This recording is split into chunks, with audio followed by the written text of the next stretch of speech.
दोस्तों SSC GD के 11 जनवरी के ऑल शिफ्ट के एग्ज़ाम कंडक्ट हो चुके हैं। इसमें जो रियल क्वेश्चन पूछे गए थे वो हम यहाँ पर लेकर आए हैं। यदि आप किसी भी एग्ज़ाम की तैयारी कर रहे हैं तो इस चैनल गुड स्टडी को ज़रूर सब्सक्राइब कर लीजिएगा। यहाँ पर आपको हर एक एग्ज़ाम से संबंधित पल पल के खबर मिलते रहेंगे। तो चलिए बिना टाइम वेस्ट करते हुए देख लेते हैं आज कौन कौन सा क्वेश्चन पूछा गया था।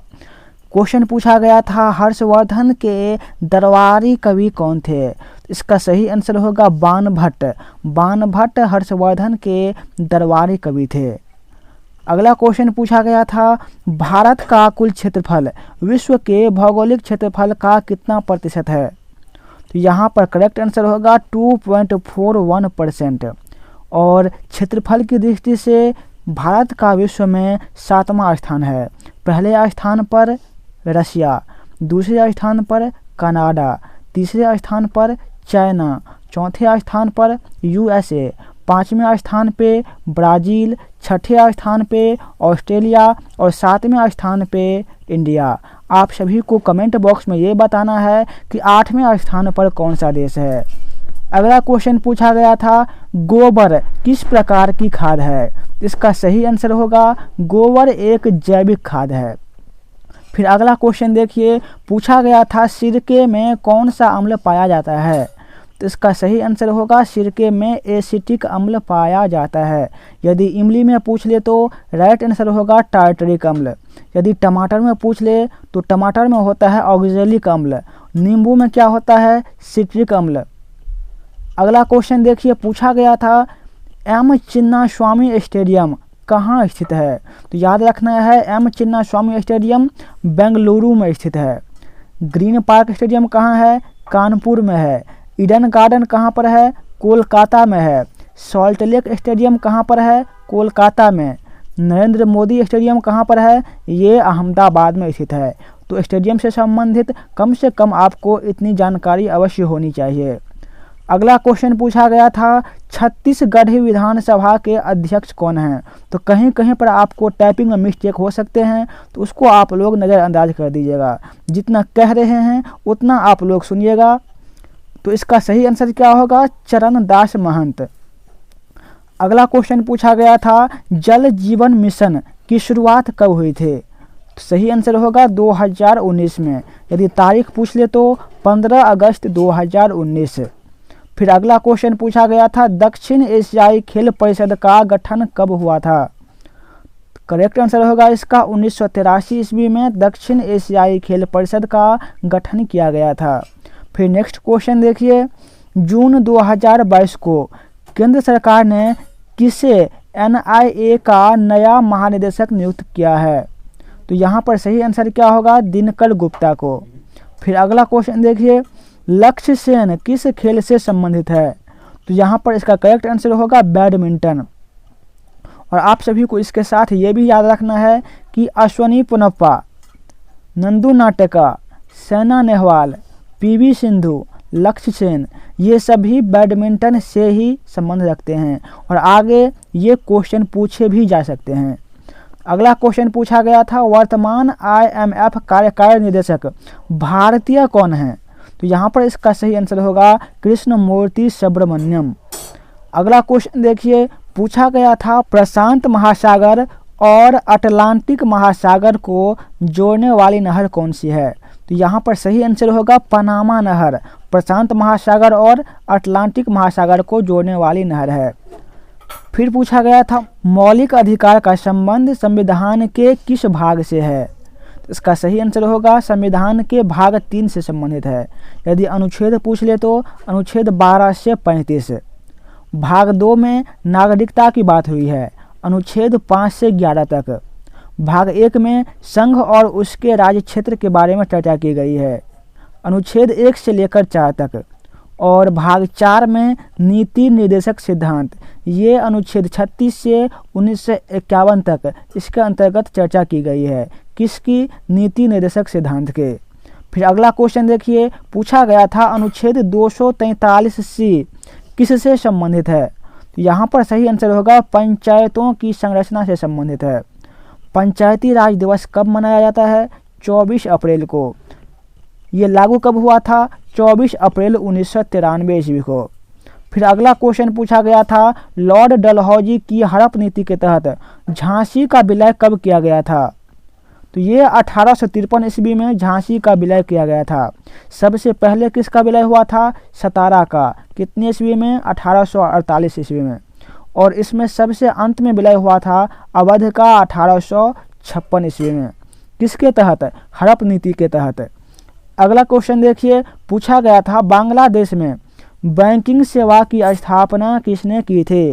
तो सही आंसर होगा मोहम्मद यूनुस ने बांग्लादेश में बैंकिंग सेवा की स्थापना की थी। फिर अगला क्वेश्चन पूछा गया था, शुंग वंश की स्थापना किसने की थी? तो सही आंसर होगा पुष्यमित्र शुंग ने। कितने ईस्वी में? 185 ईसा पूर्व में। यदि हर्यक वंश पूछ ले तो हर्यक वंश के संस्थापक थे बिंबिसार। मौर्य वंश के संस्थापक कौन थे? चंद्रगुप्त मौर्य। यदि इसके अतिरिक्त भी आपको कोई प्रश्न पता हो तो आप कमेंट बॉक्स में कर सकते हैं, नेक्स्ट वाले वीडियो में उसे भी शामिल कर लिया जाएगा। तो अगला क्वेश्चन देखिए, अगला क्वेश्चन पूछा गया था, फीफा वर्ल्ड कप 2022 कहाँ पर हुआ? तो राइट आंसर होगा फीफा वर्ल्ड कप 2022 कतर में हुआ था।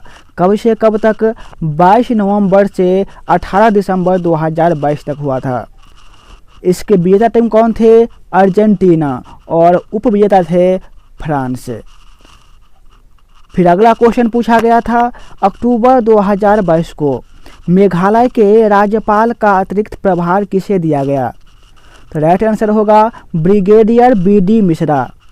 यदि पश्चिम बंगाल की पूछ ले तो इसका राइट आंसर होगा आनंद बोस। अगला क्वेश्चन फटाफट देखिए, अगला क्वेश्चन पूछा गया था, चंद्रगुप्त के दरबार में मेगास्थनीज किसके राजदूत थे? तो यहाँ पर इसका करेक्ट आंसर होगा सेल्यूकस निकेटर के राजदूत थे मेगास्थनीज।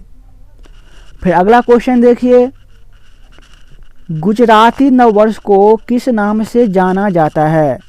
तो इसका सही आंसर होगा बेस्टू वर्ष। गुजराती नववर्ष को बेस्टू वर्ष के नाम से जाना जाता है। गुजराती नववर्ष कार्तिक महीने में प्रतिपदा तिथि को दिवाली के एक दिन बाद मनाया जाता है। यदि पंजाब पूछ ले तो पंजाब का हो जाएगा बैसाखी, मैथिली का जूड़ शीतल, महाराष्ट्र का गुड़ी पड़वा और केरल का विशु। ये सभी नववर्ष के नाम हैं। फिर अगला क्वेश्चन देखिए, पूछा गया था, वर्तमान में भारत के शिक्षा मंत्री कौन हैं? तो सही आंसर होगा धर्मेंद्र प्रधान। यदि कृषि एवं किसान मंत्री पूछ ले तो सही आंसर होगा नरेंद्र सिंह तोमर। न्याय एवं कानून मंत्री किरण रिजिजू। महिला एवं बाल विकास मंत्री स्मृति ईरानी। तो इतना पॉइंट आपको कम से कम याद रखना है। फिर अगला क्वेश्चन पूछा गया था, कैल्शियम कार्बोनेट का रासायनिक सूत्र क्या होता है? इसका सूत्र होता है CaCO3। यदि संगमरमर का पूछ ले तो उसका भी होता है CaCO3। साधारण नमक का होता है NaCl और सोडा का होता है KNO3। तो कम से कम इतना आप लोग जरूर याद रखिएगा। फिर अगला क्वेश्चन पूछा गया था, राष्ट्रपति को हटाने की प्रक्रिया कहाँ से ली गई है? तो इसका सही आंसर होगा अमेरिका। यदि इसके अतिरिक्त भी आपके पास और कोई क्वेश्चन आए हों तो कमेंट बॉक्स में ज़रूर बताइएगा, अगले वीडियो में वो क्वेश्चन भी शामिल कर दिए जाएंगे। फिर अगला क्वेश्चन देखिए, पूछा गया था, मोहन बागान फुटबॉल स्टेडियम कहाँ स्थित है? तो राइट आंसर होगा कोलकाता में स्थित है मोहन बागान फुटबॉल स्टेडियम। फिर अगला क्वेश्चन देखिए, विरासत विभाजन का परिणाम क्या है? तो इसका सही आंसर क्या होगा? भूमि का विभाजन। अगला क्वेश्चन देखिए, पंचवर्षीय योजना की शुरुआत कब से हुई थी? इसकी शुरुआत हुई थी 1951 ईस्वी से। पहला पंचवर्षीय योजना 1951 से 1956 तक, दूसरा 1956 से 1961 तक और तीसरा 1961 से 1966 तक हुआ था। फिर अगला क्वेश्चन पूछा गया था, गांधी इरविन समझौता कब और कितनी सूत्रीय मांगों पर हुआ था? तो याद रखना है ये 5 मार्च 1931 को हुआ था और ये 11 सूत्रीय मांग पर आधारित था। अगला क्वेश्चन पूछा गया था, विटामिन बी का रासायनिक नाम क्या है? तो विटामिन बी में बहुत सारे आते हैं। विटामिन बी1 को थायमिन कहा जाता है, विटामिन बी2 को राइबोफ्लेविन, विटामिन बी3 को नियासिन, विटामिन बी5 को पेंटोथेनिक एसिड, विटामिन बी6 को पैराडॉक्सिन, विटामिन बी7 को बायोटीन, विटामिन बी9 को फॉलिक एसिड, विटामिन बी12 सैनोकोबाल्मिन, विटामिन ए को रेटिनॉल, विटामिन सी को ascorbic acid, vitamin D calciferol, vitamin E tocopherol और विटामिन के फाइनोडैन। अगला क्वेश्चन देखिए, पूछा गया था शंकर देव किस शास्त्रीय नृत्य के जनक हैं? इसका सही आंसर होगा सत्रिया असम। इसके अतिरिक्त आप सभी को ये भी याद रखना है कि यामिनी कृष्णमूर्ति भरतनाट्यम और कुचिपुड़ी से संबंधित है, तंजौर बाल सरस्वती ये भरतनाट्यम से संबंधित है और कुमारी कमला ये कथक से संबंधित है। फिर अगला क्वेश्चन पूछा गया था 2011 जनगणना के अनुसार किस केंद्र शासित प्रदेश का लिंगानुपात सबसे ज़्यादा है? तो इसका सही आंसर होगा पुदुचेरी। यदि राज्य की पूछ ले तो इसका सही आंसर होगा केरल। फिर अगला क्वेश्चन पूछा गया था संविधान का अंतिम अनुच्छेद कौन सा है? तो सही आंसर होगा 395। मूल संविधान का अंतिम अनुच्छेद 395 है और वर्तमान में लगभग 470 अनुच्छेद हैं।